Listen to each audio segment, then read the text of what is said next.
일단 한 가지는 김정은의 돈줄 조직입니다. 전방위 압박이 시작되는 것 같은데 우리만 해서는 안 되는 거죠. 자, 미국, 일본 정상과 같이 하는 삼각구도 형식이 나타나고 있습니다. 일단 대통령이 직접 전화통화를 한 것이 출발점으로 봐야 되겠죠. 그렇습니다. 바로 어제입니다. 네.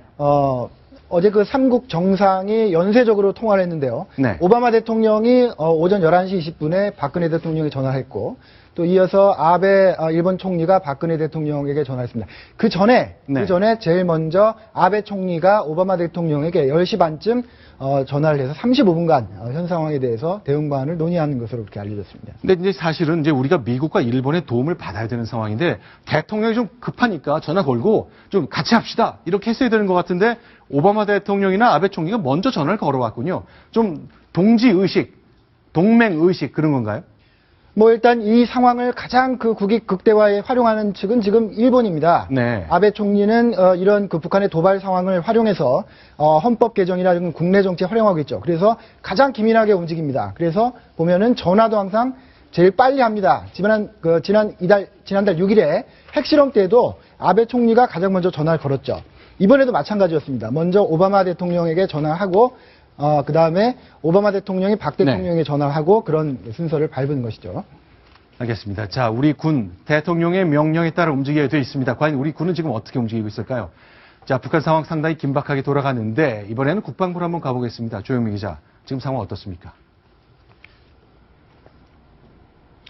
네, 일단 정부의 개성공단 전면 중단에 대한 이 국방부 차원의 공식 입장은 나오지 않은 상황입니다. 다만 국방부 관계자는 정부의 개성공단 전면 중단 조치에 따른 북한의 동향을 예의주시하고 있다고 밝혔습니다. 북한의 추가 군사 도발 가능성도 배제할 수 없는 만큼 이 상황을 엄중하게 보고 있다는 뜻으로 풀이됩니다. 북한의 이영길 총참모장이 이달 초 처형됐다는 사실도 조금 전 대북 소통을 통해 전해졌는데요. 북한 총참모장은 우리로 따지면 합참의장격으로 군 수뇌부의 처형을 의미합니다.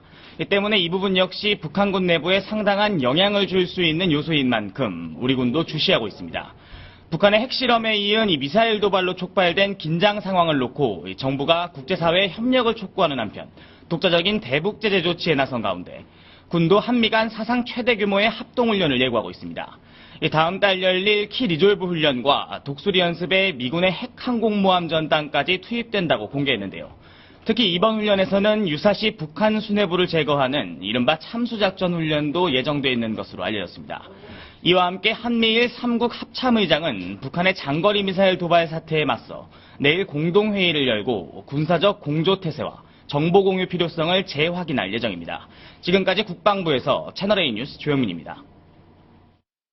자, 돈줄을 줘야죠. 그래서 북한이 핵 개발하고 미사일 개발한 그 시기를 늦춰야 됩니다. 그래서 이번에 이제 돈줄을 쥐는 조치가 내려졌는데 정말로 개성공단에 우리 돈이 많이 간 거 맞습니까?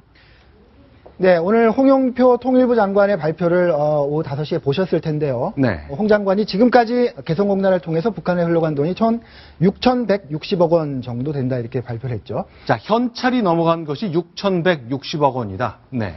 지금 보시면 연간으로 보면 한 1억 달러 네. 정도 자, 작년 한 해만 보면 재작년일 것 같은데요. 1년 동안 인건비로 1억 달러가 넘어갔고 근데 임금은 많지 않았던 것 같은데요. 네, 월 한 70달러 정도가 북한 근로자들에게 넘어가는 걸로 돼 있습니다. 한 달에 70달러요? 그렇죠. 심지어 지난해 8월에 5%가 인상이 됐는데 그래서 네. 지금 정확히 말씀드리면 73.87달러가 되겠습니다. 네. 그런데 여기에 연장 근무, 야근, 간식비 네. 같은 게 포함이 되면 이제 1인당 평균 한 150달러가 된다는 거고요. 우리 돈으로 한 18만 원 정도 되겠습니다. 그래서 네. 지금 연간으로 보면 1억 달러가 넘어간다는 계산은 그렇게 나오는 거죠. 자, 여기 사진에 보면 여자 공원들이 보이는데 문제는 이분들한테 가령 월 150달러 정도 그러니까 한 18만 원 정도의 월급이 들어오더라도 이분들의 주머니에 안 가잖아요. 그런 거죠.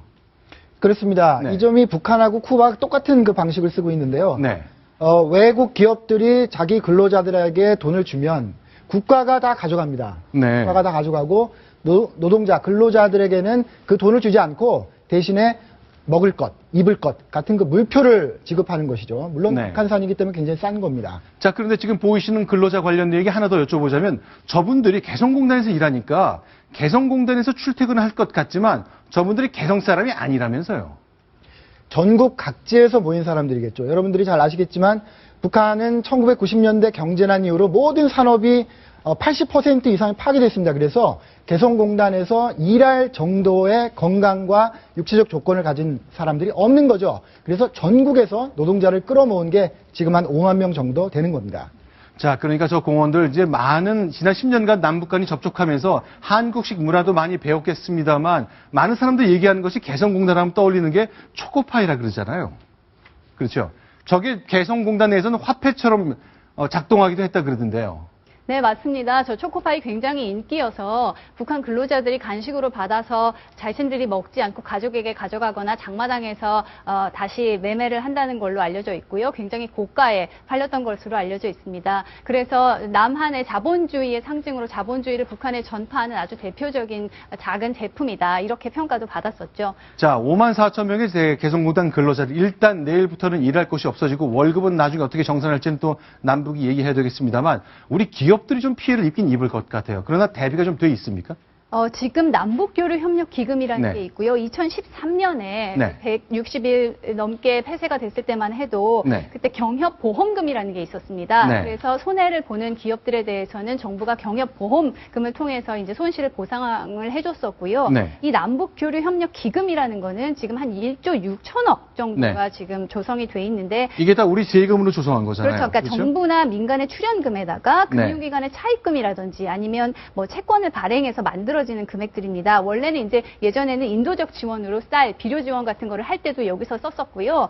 지금은 이제 인도적 지원이 많이 줄어들고 또 제한이 되니까 민간 기업들의 대북 지원이라든지 아니면 투자 이런 데 이제 지원이 되고 있었던 것인데 지금 124개 기업들이 들어가 있는 경우에 이 충분히 보상을 할 수 있는 규모입니다. 지금 북한에 건너간 돈이 한 6천억이 넘는다고 하고요. 우리 네. 기업이 투자한 돈만 1조 190억 원에 이른다고 합니다. 그러니까 지난 한 13년 정도 동안 그랬다는 얘기죠. 그렇습니다. 1조 원 넘게 투자가 됐기 때문에 기업들 네. 입장에서는 피해를 볼 수 있을 겁니다. 지금 여당 입장에서는 그렇습니다. 환영을 하면서 개성공단 중단 조치를 매우 잘한 조치라고 판단을 하는 게 그동안에 개성공단에 이렇게 6천억, 매년 1,000억이 넘는 돈이 가는 것은 결국 북한의 현금 지급기 역할을 우리가 해준 거다. 네. 그리고 김정은의 달러 박스라는 얘기를 그래서 듣는 거 아니냐. 이러면서 환영을 한 반면에 야당 입장에서는 또 그렇습니다. 북중 간의 교육은 60억 달러에 이르고 네. 남북과는 1억 달러밖에 안 되기 때문에 남북의 이 개성공단 중단 조치를 해봐야 중국에서 끊지 않으면 이거 별 효과가 없다. 그렇기 때문에 괜히 끊어봐야 이건 오히려 우리 기업에게만 피해가 가기 때문에 이번 개성공단 중단 조치는 더불어민주당이나 국민의당 모두 안 된다. 신중하게 결정해야 된다. 철회돼야 된다. 이렇게 맞서고 있습니다. 자, 그럼 여러 가지 이제 양면이 다 있을 것 같습니다. 신석호 차장. 이제 2008년 마지막 개성공단 방문이 가능했던 시절에 직접 가봤잖아요. 그렇습니다. 그 장소에서 본 것, 우리가 현금을 주지만 북한에 뭔가 남한식 자본주의 메시지를 잘 전달하고 있었습니까? 네, 그렇습니다. 2008년 7월에 박왕자 씨가 금강산에서 북한군의 총을 맞고 죽었죠. 그 전에 제가 2008년 5월에 아마 남한 기자로는 마지막으로 개성공단에 네. 갔습니다. 그때 개성공단 입주기업 협의회장이 입주임식을 하는 장면을 보러 갔는데요. 그때 북한 여성 근로자들이 열심히 한국 제품을 만들고 네. 또 한국식 문화를 접하고 경영 방식을 접하는 것을 보면서 우리가 그들에게 뭔가 가르쳐주고 있다 하는 느낌은 확실히 받았습니다. 자, 그러면요. 자, 저희가 남북 그 관계의 얼어붙음뿐만 아니라 이제 한미일 3국의 공조도 얘기했는데 우리 이제 윤병세 외교부 장관이 유엔 무대에 갑니다. 그런데 이 가기 직전에 이 결정을 내렸거든요. 우리가 미국과 북한한테 너희도 북한과 거래하지 말아라. 내지는 북한과 거래하는 중국 기업하고도 거래하지 말아라. 이걸 요구할 참이잖아요. 그렇습니다. 이 필요한 최소 조치라고 봐야 됩니까? 모든 것이 다 중국을 압박하는데 모아지고 있겠죠. 네. 우리도 이렇게 했으니 중국도 협력해라. 미국은 좀 더 강한 압박을 중국에 가해라. 이런 그 메시지를 주려고 하는 것입니다. 네. 그런데 해외 근로자들도 계속 북한에 많이 돈을 보내고 있어요. 러시아의 벌목공들도 있고. 근데 개성공단 돈줄 주는 것뿐만 아니라 다양한 루트가 있는데 이건 다 어떻게 하죠? 지금 보시는 것처럼 해외 17개 나라에 최대 10만 명의 북한 근로자가 나가 있고요. 이로 인해서 연간 3억 달러, 개성공단의 3배 정도 되는 거죠. 3억 달러의 돈이 북한으로 들어가는데 같은 방식으로 북한 정부가 다 흡수하기 때문에 이건 역시 북한의 핵미사일 프로그램 개발에 사용된다고 할 수 있습니다. 미국이 나서서 지금 17개 나라를 상대로 외교적으로 압박을 하고 있습니다. 물론 잘 되고 있는 것 같지는 않지만 네. 국제사회가 모두 나서서 자 남한을 봐라. 개성공단을 폐지하지 않았느냐. 모든 나라들이 이런 그 제재의 흐름에 동참해야 된다. 이런 메시지를 아마 줄 것으로 기대됩니다. 또 하나, 그러니까 결국 우리 국민 모두가 좀 합심을 하고 한 마음으로 모여야 될 것 같은데 나와 무관한 일이 아닌 게 하나 있습니다. 네. 나도 해외 여행 나갔을 때 북한 식당 가게 되면 거기서 내는 음식값이 평양으로 들어가는 거잖아요. 그렇죠. 지금 북한 식당은 해외에서 한 130개가 운영 중인 것으로 알려져 있습니다. 뭐 중국, 그다음에 뭐 동남아, 중동 지역에도 있고요. 집권 후에는 김정은 집권 후에는 30개 이상 급증한 것으로 알려져 있는데요. 네. 여기 가면 이제 춤도 추고 여러 가지 공연을 하면서 이제 손님들을 끌어모으는 것이죠. 네. 여기는 근데 그 스파이 활동의 아지트다. 북한 요원들의 스파이 활동하는 아지트라는 얘기도 나오고, 네. 그래서 사실 가게 되면 굉장히 뭐 도청당할 수도 있다. 그러면서 조심해서 얘기를 해야 된다. 이런 얘기도 나옵니다. 네, 실제로요. 워싱턴 프리 비컨이라는 매체가 발표를 한 게 있는데 매년 1억 달러, 그러니까 우리가 개성공단 근로자 5만 4천 명한테 주는 월급만큼 현찰이 평양 권부에 들어간다. 외화를 보내는 근거지가 되고 있다는 지적을 계속 해왔거든요. 그렇죠. 그리고 여기 근데- 식당에서 네. 일하는 종업원들도 보면 그냥 뭐 음식을 나르는 여자 종업원들이 아니라 굉장히 그 훈련받고 그 따로 이제 굉장히 뭐랄까 정보에 있어서 굉장히 민첩하게 훈련을 받은 요원들이라고 그렇게 알려져 있습니다.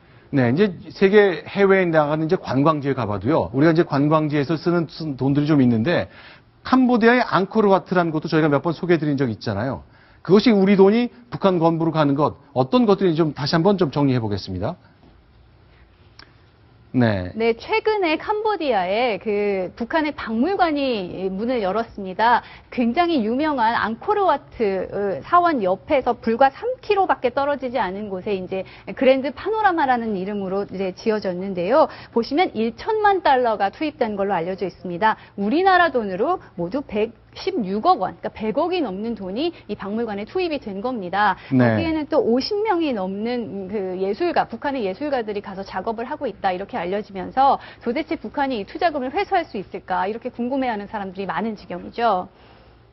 네, 그래서 지금 보시면 이것도 이제 역시 김정은이 박물관을 지어라, 그렇게 해서 외화를 벌어와라 이런 그 지시에 따른 것으로 알려져 있습니다. 자, 그런데 조금 다른 의견도 있습니다. 서울대학교 경제학부의 김병현 교수가 월간 신동아와 인터뷰한 내용.